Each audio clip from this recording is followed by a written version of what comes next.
Saya benci untuk membocorkannya padamu, tapi orbit bumi bukan lingkaran, tapi elips berbentuk oval. Dan lama sehari sebenarnya bukan 24, tapi 23,93 jam. Cukup akurat? Haha, kita, manusia, menerima fakta ini begitu saja. Tetapi, bagaimana jika suatu hari kita harus memindahkan planet ini ke orbit yang baru dan mengubah tatanan yang ada? Sebelum kita mencari tahu apakah ada cara untuk menggeser planet kita keluar dari orbitnya, mari cari tahu mengapa kita mungkin perlu melakukannya. Di sini, saya tidak ingin menutup-nutupinya. Hari kiamat semakin dekat. Meski planet ini tidak menjadi terlalu panas karena pemanasan global, matahari akan menghabisinya. Kamu tahu, matahari merupakan sumber kehidupan di bumi, tapi juga merupakan musuh terbesar planet kita. Bintang ini semakin panas seiring dengan berlalunya waktu. Dan suatu hari, sekitar 5 miliar tahun dari sekarang, matahari pasti akan berubah menjadi raksasa merah bengkak. Lapisan luarnya yang kembung, terdiri dari gas, akan terus membengkak hingga mencapai ukuran dan kecerahan maksimum. Dan kemudian, sekitar 2 miliar tahun kemudian, matahari akan menelan bumi. Oke, jadi bukan besok. Tetapi orang-orang tidak akan melihatnya. Jauh sebelum itu, dalam sekitar 1 miliar tahun, matahari akan tumbuh lebih terang sebanyak 11%. Itu akan membuat suhu rata-rata di bumi naik hingga setidaknya 49 derajat Celcius.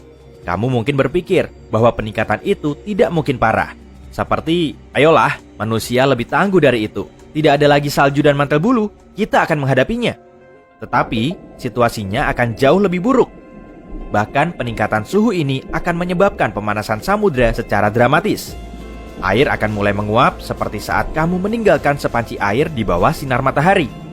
Hewan dan tumbuhan harus beradaptasi dengan rumah kaca yang dulunya adalah planet ramah dan hijau. Sayangnya, seiring berjalannya waktu, matahari akan semakin panas, dan kemudian hanya makhluk bersel tunggal yang sanggup hidup di planet ini. Tapi tidak lama, setelah semua air berubah menjadi uap, sinar ultraviolet yang berasal dari matahari akan memecah molekul air, dan hidrogen yang merupakan zat penting bagi semua jenis sel hidup secara perlahan tapi pasti menguap ke ruang angkasa. Maksud saya, jika keturunan kita ingin tetap hidup, mereka harus bermigrasi ke planet lain atau bahkan galaksi lain. Tetapi, dapatkah kamu bayangkan usaha apa yang akan mereka lakukan untuk merelokasi seluruh populasi planet? Perlu diingat bahwa dalam 100 tahun, populasi bumi akan telah mencapai setidaknya 11 miliar orang. Jadi, mari kita lihat. Pertama, manusia di masa depan harus membangun jutaan pesawat ulang-alik dan melakukan miliaran peluncuran pesawat ulang-alik. Dan masih butuh ribuan tahun untuk mengirim semua penghuni bumi ke rumah baru mereka. Selain itu, dibutuhkan bahan bakar dalam jumlah besar, apalagi jika pergi ke planet lain di tata surya. Lalu, bagaimana dengan semua penyelesaian masalah ini? Bayangkan, harus menyesuaikan planet baru sehingga dapat ditinggali manusia. Bagaimana dengan air, oksigen, dan makanan? Makanya ada pilihan lain. Manusia harus mengubah orbit planet sebelum bencana terjadi untuk menghindari hal yang tragis. Secara teoritis, memindahkan bumi ke orbit baru itu mungkin. Tetapi, manusia harus sangat berhati-hati saat melakukannya. Jika terjadi kesalahan dan planet ini akan kehilangan orbitnya, ia mungkin akan hilang kendali dan menabrak matahari. Itu sebabnya, perhitungan orbit baru harus sangat tepat. Orbit yang terlalu dekat dengan bintang, kita akan terbakar. Terlalu jauh, kita akan membeku.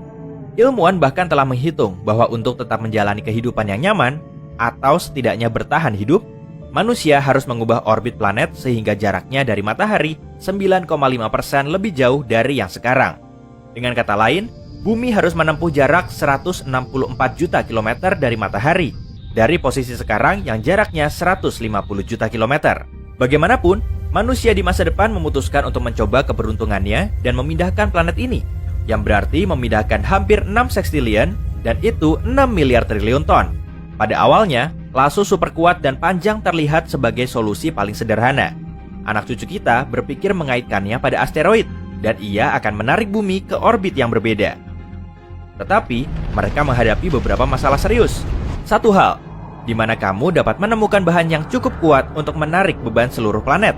Selain itu, bagaimana kamu yakin kalau asteroid ini sanggup membawamu ke tempat yang tepat? Dan seperti yang kamu ingat, kita harus memindahkan bukan ke sembarang tempat, tetapi ke orbit tertentu. Dan akhirnya, tarikan itu dapat menyebabkan kekacauan di planet ini karena lapisan luarnya bergerak dan memicu tsunami dan gempa bumi dahsyat.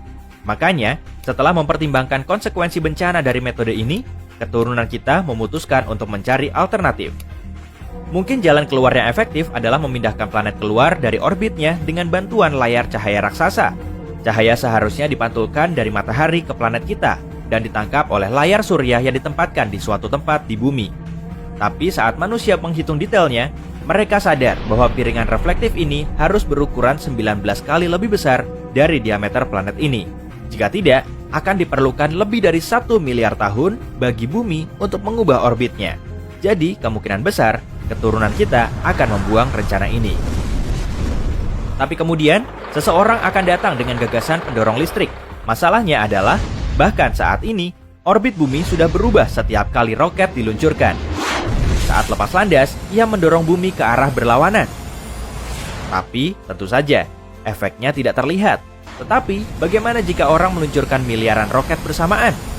Ya, itu sulit diwujudkan karena mereka membutuhkan banyak bahan baku dan bahan bakar yang berbeda, lebih dari yang bisa disediakan oleh planet kita. Tetapi, pendorong listrik bisa jadi alternatif yang keren. Apalagi jika kita berbicara soal daya dorong ion. Manusia telah menggunakan daya seperti ini di pesawat ruang angkasa sejak 60-an. Cara kerjanya dengan menembakkan partikel bermuatan yang membuat pesawat ruang angkasa bergerak maju. Mesin ion ini membutuhkan perawatan yang jauh lebih sedikit dan juga jauh lebih murah daripada yang biasa kita gunakan. Juga, mereka tidak memiliki turbin, baling-baling, atau pompa bahan bakar. Jadi, lebih sedikit hal yang dapat rusak.